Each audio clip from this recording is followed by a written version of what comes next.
બોલો, કોણ અલગ કરશે બંનેવને? મામી તમે? હા, હું આવી ગઈ પિયરથી. પણ પહેલા મને એ કહો કે કોણ અલગ કરશે અનુશ્રી અને રુદ્રને?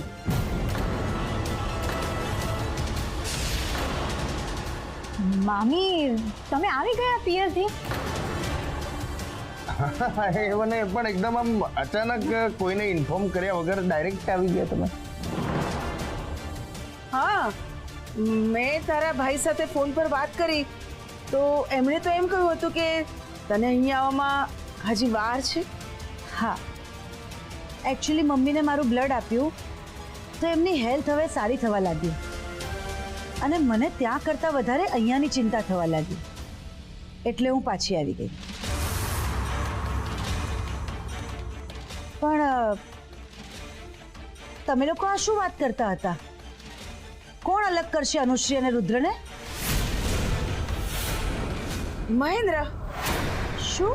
હા, મહેન્દ્ર એટલે એકચ્યુઅલી શું છે કે મહેન્દ્રએ હજુ આ લગ્ન સ્વીકાર્યા નથી ને, એટલે. અને અમે ત્રણે બસ એ વાતની જ ચર્ચા કરી રહ્યા હતા. બાકી હરી ઈચ્છા બળવાન. ના, એવું આજે નહીં તો કાલે માની જ જશે. એમણે આ લગ્ન સ્વીકારવા જ પડશે. પણ એની પહેલા આપણે બધાએ અનુશ્રીને સાસરે વઢવાણ જવાની તૈયારી શરૂ કરી દેવી જોઈએ. જવું જ જોઈએ આપણે. પણ અનુરાધા, શું મહેન્દ્ર અનુશ્રીના સાસરે આવવા માટે માનશે?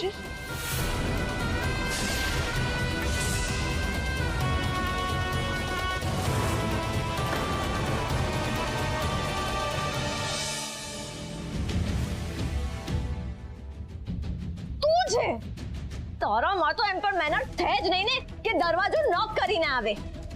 જુઓ, પ્રસાદનું અનાદર ના કરાય. આ થોડો ખાઈ લો એટલે બધું સચવાઈ જશે. ખાઈ લો. એટલે આ બધું સાચવવા માટે મારે મારી હેલ્થને બગાડવાની? એટલે તમે આ પ્રસાદ ને જ ખાવ એમ? ના, આજે છે ને તમારી આ જીદ નહીં ચાલે. પ્રસાદ ખાવો જ પડશે. જો તમે બધા છે ને મને બહુ ફોર્સ કરો છો, પણ હવે હું આ બધું નહીં થવા દઉં. એવું એમ? હા, અરે રાજ્યગુરુ મેન્શનમાં કોઈની હિંમત નથી કે મારી પાસે કંઈ પણ ફોર્સફુલી કરાવી શકે, સમજ્યો?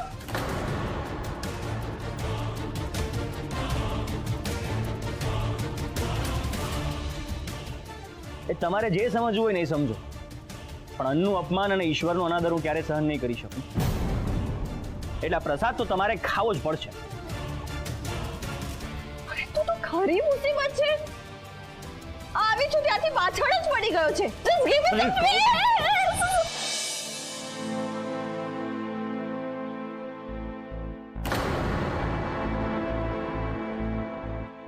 આવી ગઈ. કેવી છે તબિયત મમ્મીની? સારી છે, પણ તમે ફોન કરીને પૂછ્યું હોત તો વધારે સારું લાગે. છોડો, આપણે દીકરીને સાસરે જવાની તૈયારી શરૂ કરીએ. મારે કોઈ તૈયારી નથી. હું નથી આવવાનું. નથી આવવાનું એટલે? અરે, આપણે વેવાય છીએ અને વ્યવહાર તો નિભાવવો પડશે ને. હું નથી માનતો. માનવું પડશે. અરે, બીનાબેન તમારા મોટા બેન છે તો પણ એ આ વ્યવહાર સમજે છે, માને છે અને એ પણ આપણી સાથે આવવા માટે તૈયાર.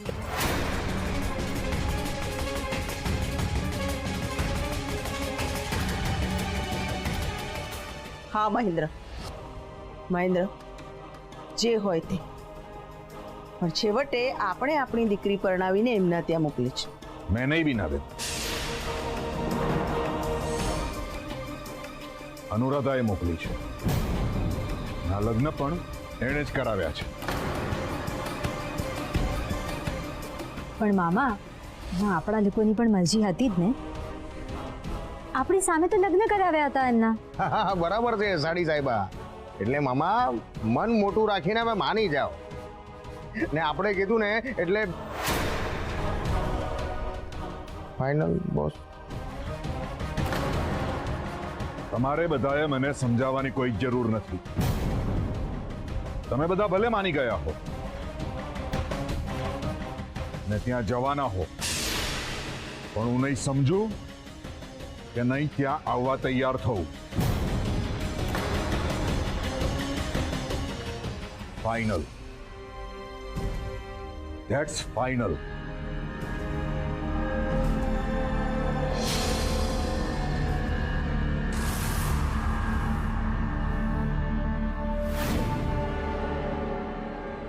નહીં માને. હું નાનપણથી ઓળખું છું મહેન્દ્ર. મેં ઉછેર્યો છે, એના માટે આપણાએ આપણા ને પારકાએ પારકા. મમ્મી, આપણે અનુશ્રીના સાસરે વઢવાણ જઈએ છે ને, તો એ પહેલા અનુશ્રીને સાસુને એટલે કે કૌશલ્યાબેનને જાણ કરવી જોઈએ એવું નથી લાગતું?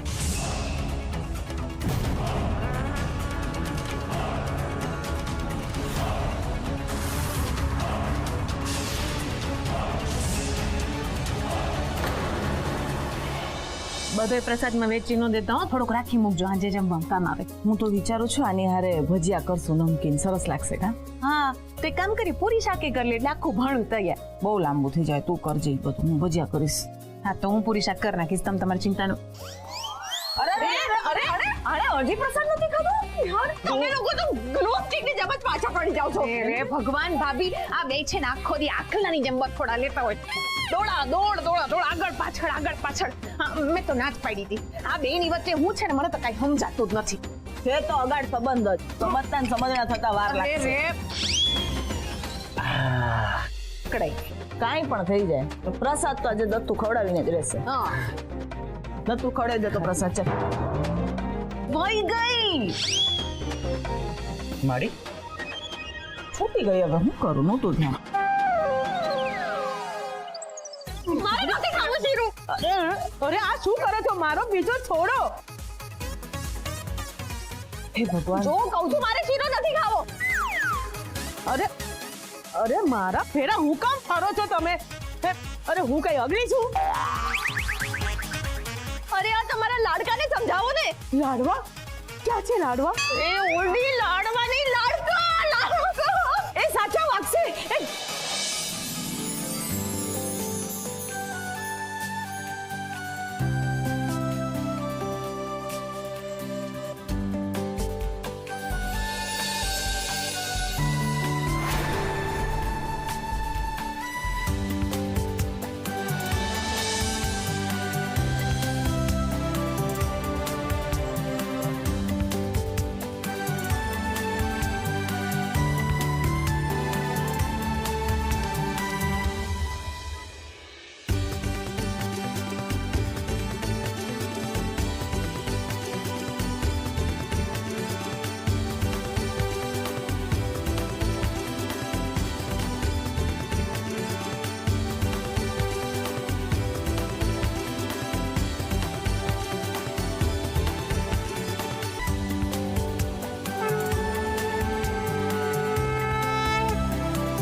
ભાભી, કેવો લાગ્યો પ્રસાદનો સ્વાદ? માર દત્તુ એટલે દત્તુ, હા.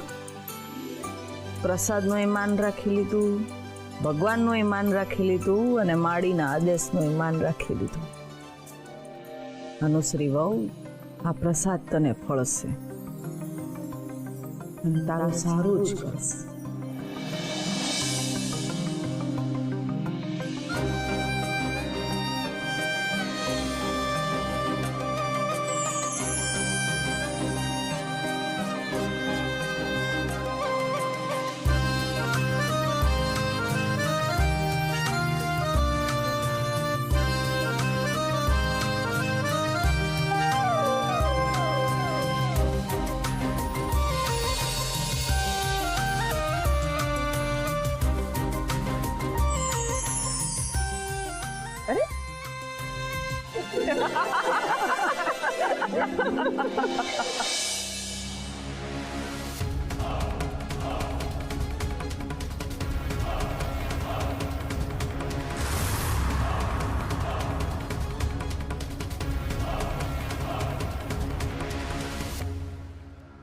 ગુસ્સે છે મારા પર?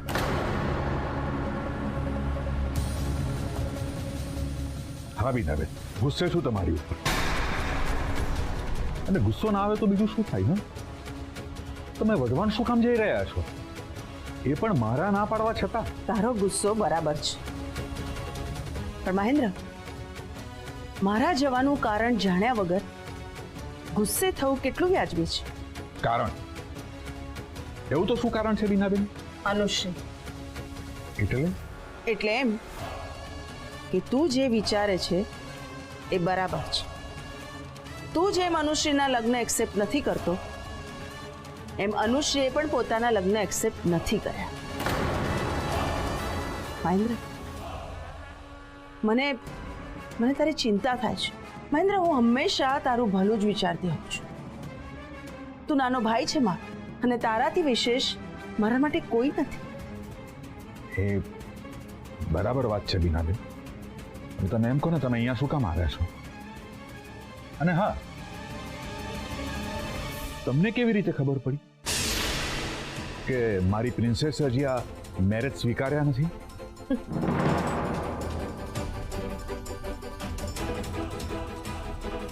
એટલા માટે મહેન્દ્ર કે આપણી અનુશ્રી હજી પણ સંગમના ટચમાં છે, એની સાથે વાતો કરી રહી છે, એ લોકોની ના પાડવા છતાંય.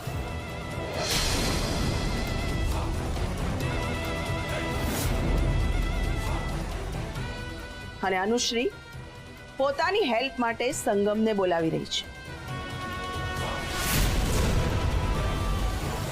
બરાબર બીનાબેન, તમે એકદમ બરાબર કહ્યું. આ તો મેં વિચાર્યું જ નહીં. મહેન્દ્ર, હું તો હંમેશા બધું બરાબર જ કહેતી હોઉં છું અને કરતી હોઉં છું, પણ પહેલા મારા કામ કરવાના કારણો સમજવા પડે, તો સમજાય કે હું શું કરું છું. મહેન્દ્ર, તું જ કે, જે અનુશ્રી ત્યાં સંગમને આટલું મિસ કરી રહી છે, તો શું એણે પોતાના લગ્ન એક્સેપ્ટ કર્યા હશે? નો, નેવર બીનાબેન. મને ખાતરી છે કે મારી પ્રિન્સેસ આવું ઘર અને આવો વર સ્વીકારે જ નહીં. તું ભલે ના આવે આ બધું જાણવા માટે, પણ મારે તો વઢવાણ જવું જ પડશે, અને એટલે જ મેં હા પાડી. મહેન્દ્ર, સોરી બીનાબેન, આખી વાત સમજ્યા વગર હું ખોટો તમારી ઉપર ગુસ્સે થઈ ગયો. કાંઈ વાંધો નહીં મહેન્દ્ર, તને તો હક છે.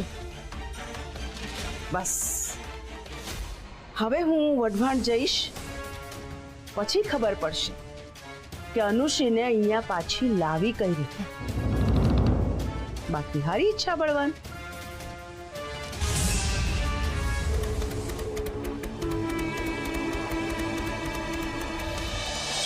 લે, અહીંયા રહોડામાં કોણે મૂકી દીધો હશે? હલો, હું અનુરાધા બોલું છું. કેમ છો તમે? તમારી દીકરી અમારે ત્યાં વહુ બનીને આવી છે. શું લાગે તમને, કેમ હઈશું? મારી દીકરી કરતા વધારે ભરોસો મને તમારા પર છે વેવાણ. રત્ન તો હંમેશા પથ્થરના રૂપમાં જ મળે છે, પણ એનું ઘડતર અને વીટીમાં જડવાને લાયક રત્ન બનાવી જ દે છે. વાતો તો બહુ હારી હારી કરી લ્યો તમે. Thank you. મેં તમને એક એવા ફોન કર્યો હતો કે અમે લોકો બધા વઢવાણ આવી રહ્યા છીએ.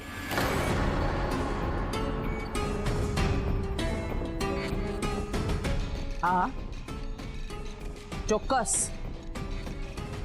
માં પોતાની દીકરીને મળવા આવી જ શકે છે, આવવું જ જોઈએ. અને પુરોહિત પરિવારના ઘરના દરવાજા તમારા માટે હંમેશા ખુલ્લા છે. સારું, જય શ્રી કૃષ્ણ.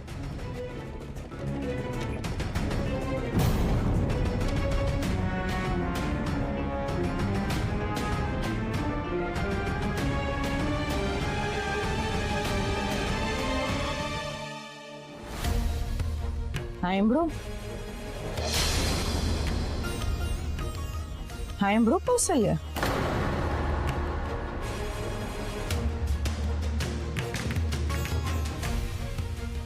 સાંભળું ઈ અનુરાધા રાજ્યગુરુ અહીં આવશે, હાલશે તને ખબર છે ને? એ ખાલી તારી વેવાણ નથી, 25 વર્ષ જૂનો ભૂતકાળ છે જે તારા વર હારે જોડાયેલો છે. હું કરીશ તો એનાથી કઈ ફરક નથી પડતો. અને હું એક કૌશલ્યા પુરોહિત છું. એ આવશે ને તો એને ફરકવાય નહીં દો એમની આજુબાજુમાં, પણ આખું મળશે. અને ભૂતકાળ યાદ આવી જાહે તો એને કઈ રીતે અટકાવીશ તું? હે? અને ભૂતકાળ યાદ આવશે તો એને પછી વર્તમાન અને ભવિષ્ય બનતા વાર નહીં લાગે. હું કરીશ. એમ કેમ ઈ અચાનક આવીને મારું વર્તમાન કે ભવિષ્ય બની જાય? આ મંગળસૂત્ર જોયું છે મારું? સત છે આ મારું, સત. ભડકી લે હે. અને આમ પણ મને મારા કરતા વધારે મારા દત્તુના બાપ ઉપર ભરોસો છે. ભરોસો ઈ તો ન્યા સુધી જ હોય જ્યાં સુધી ગમતું માણા હામું ન આવ્યું. દેખ્યાનું દુઃખ છે ભાઈ. એક વારી ગમતું માણા હામે આવી ગયું અને પછી બધો ભૂતકાળ યાદ આવી ગયો તો ત્યારે હું કરીશ? અને આ કૌશલ્યા પુરોહિત પોતાના દત્તુ હાટું આખી દુનિયા હારે બાંધી શકે છે, પણ વર હાટું શું કરી શકે છે? હું કરીશ. ખબર છે ને? એ અનુરાધા વેવાણ જેટલું મીઠું બોલે છે એટલી જ, અને એના કરતા એ વધારે સુંદર દેખાય છે. સાંભળું છે ને ત્યાં બધા ગામવાળાઓ પાસેથી એ ભૂતકાળનો જૂનો જોગ ક્યારે તારા વર્તમાનનો ભોગ નો લઈ લેજો છે.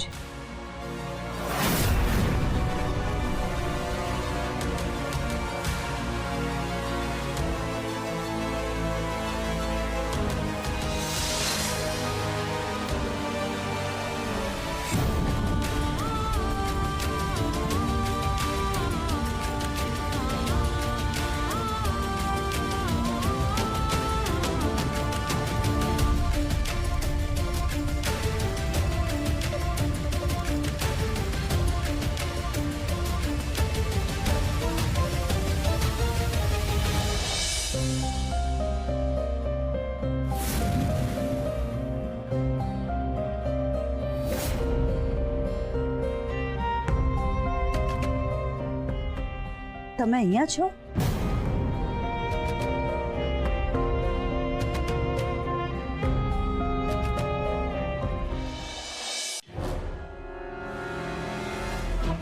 સાંભળો, મેં વઢવાણ ઇન્ફોર્મ કરી દીધું છે અને તમે પણ આવો તો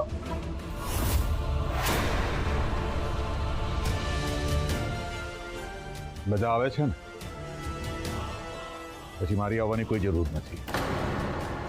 અને હા, વઢવાણ જવાનું છે તો એક્સાઇટેડ તો બહુ જ હોઈશ નહીં? એક દીકરીને મળવાનો હરખ કઈ માને ન હોય. દીકરીને મળવાનો હરખ, દીકરીને મળવાનો હરખ કે પછી શંકરને મળવાની ખુશી? એવું કઈ જ નથી. એવું જ છે,